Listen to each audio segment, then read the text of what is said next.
Hi hello all welcome back to my YouTube channel. ಯಾರು ಹೇಗಿದ್ದೀರಾ? ಮತ್ತೊಂದು cooking video, best seasonal recipe ಅಂತ ಹೇಳ್ತೀನಿ ನಾನು. ಇದನ್ನು ಹುಣಸೆ ಚಿಗುರು ಪುಡಿ ಮಾಡೋದು ಹೇಗೆ ಅಂತ ನೋಡಿಬಿಡೋಣ. ಹುಣಸೆ ಚಿಗುರನ್ನ ಚೆನ್ನಾಗಿ ತೊಳೆದು ಮಿಕ್ಸಿಗೆ ಹಾಕ್ಕೋಬೇಕು. ಕಡ್ಡಿಗಳು ಅಂಥದ್ದನ್ನೆಲ್ಲ ಚೆನ್ನಾಗಿ ಬಿಡಿಸಿ ನೀರಲ್ಲಿ ಚೆನ್ನಾಗಿ ತೊಳೆದು ಹಾಕ್ಕೋಬೇಕು. ಹಾಗೆ ಖಾರದ ಪುಡಿ ಒಂದು ನಾನು 4 ಟೇಬಲ್ ಸ್ಪೂನ್ ಹಾಕ್ಕೊತಾ ಇದ್ದೀನಿ. ರುಚಿಗೆ ತಕ್ಕಷ್ಟು ಉಪ್ಪು, ಹಾಗೆ ಒಣಕೊಬ್ಬರಿ, ತುರಿದಿರೋ ಒಣಕೊಬ್ಬರಿ ಸ್ವಲ್ಪ ಹಾಕ್ಕೊಂಡು ಎಲ್ಲವನ್ನು ಮಿಕ್ಸಿಗೆ ಹಾಕ್ಕೋಬೇಕು. ಸ್ವಲ್ಪ ತರಿಯಾಗೇ ಇರಲಿ. ಹಾಗೆ ನಾವು ಕಟ್ ಮಾಡಿ ಇಟ್ಕೊಂಡ್ರೆ ಈರುಳ್ಳಿ ಸ್ವಲ್ಪ ಹಾಕ್ಕೊತಾ ಇದ್ದೀನಿ. ನಾನು ಮೀಡಿಯಮ್ ಸೈಜು 4 ಗಡ್ಡೆ ಈರುಳ್ಳಿಯಲ್ಲಿ 2 ಗಡ್ಡೆ ಮಿಕ್ಸಿಗೆ, ಹಾಗೆ 2 ಗಡ್ಡೆ ಒಗ್ಗರಣೆಗೆ ಹಾಕ್ಕೊತೀನಿ. ವಿಡಿಯೋನಲ್ಲಿ ತೋರಿಸ್ತಾ ಇದ್ದೀನಲ್ಲ, ಈ ರೀತಿ ಇರಬೇಕು, ತರಿಯಾಗೇ ಇರಬೇಕು.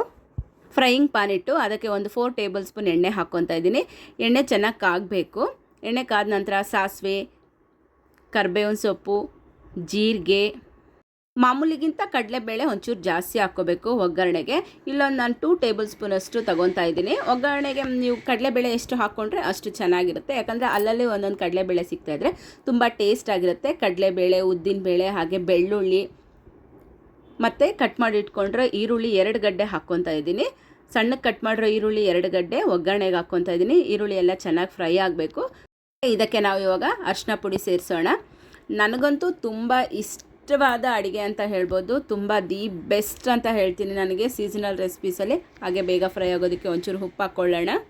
ಪುಡಿ ಬಂದು ಬಿಸಿ ಬಿಸಿ ಅನ್ನಕ್ಕಂತೂ ತುಂಬಾ ಚೆನ್ನಾಗಿರುತ್ತೆ. ಲಂಚ್ ಡಿನ್ನರ್ ಟೈಮಲ್ಲಿ ಬಿಸಿ ಅನ್ನಕ್ಕೆ ಒಂಚೂರು ತುಪ್ಪ ಹಾಕ್ಕೊಂಡು ಈ ಪುಡಿ ಹಾಕ್ಕೊಂಡು ತಿಂದರೆ ಸೂಪರ್ ಇರುತ್ತೆ. ನಾವು ಚೆನ್ನಾಗಿ ಫ್ರೈ ಈಗ ಮಿಕ್ಸಿಗೆ ಹಾಕಿ ಇಟ್ಕೊಂಡಿರೋ ಪುಡಿ ಹಾಕ್ಬಿಡೋಣ. ಇದಕ್ಕೆ ಹಾಕ್ಕೊಂಡು ಚೆನ್ನಾಗಿ ಫ್ರೈ ಮಾಡ್ಕೋಬೇಕು. ಇದು ನಾವು ಎಣ್ಣೆಯಲ್ಲಿ ಚೆನ್ನಾಗಿ ಫ್ರೈ ಮಾಡೋದ್ರಿಂದ ಏನಿಲ್ಲ ಅಂದ್ರೂ ಒಂದು 3 ಡೇಸ್ ಅಂತೂ ಖಂಡಿತ ಇರುತ್ತೆ. ಫ್ರಿಜ್ಜಲ್ಲಿ ಇಡೋ ಅವಶ್ಯಕತೆ ಏನು ಬೇಕಾಗಿಲ್ಲ, ಹಾಗೇ ಇರುತ್ತೆ.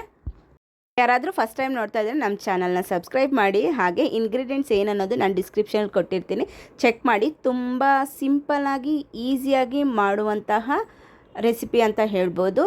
ಟೇಸ್ಟ್ ಅಂತೂ ಸೂಪರಾಗಿರುತ್ತೆ. ಒಮ್ಮೆ ನೀವು ಈ ರೀತಿ ಟ್ರೈ ಮಾಡಿ ನೋಡಿ. ಅಲ್ಲಂತೂ ಚಿಗುರು ಸಿಕ್ಕತ್ತೆ. ಚಿಗುರು ಸಿಕ್ಕಿದೆ ಅಂದರೆ ಈ ರೆಸಿಪಿನ ಖಂಡಿತ ಟ್ರೈ ಮಾಡಿ ನೋಡಿ. ಹೇಗಿತ್ತು ಅಂತ ಕಮೆಂಟ್ ಸೆಕ್ಷನಲ್ಲಿ ಕಮೆಂಟ್ ಮಾಡಿ. ಹುಳಿ ಇಷ್ಟಪಡೋರಿದ್ದರೆ ಅವ್ರಿಗೂ ಸಹ ಸೈಡಲ್ಲಿ ಬರೀ ಚಿಗುರು ಪುಡಿನೇ ತಿಂದುಬಿಡ್ತೀರಾ, ಆ ರೀತಿ ಇರುತ್ತೆ. Thank you for watching guys. Bye. See you in the next video.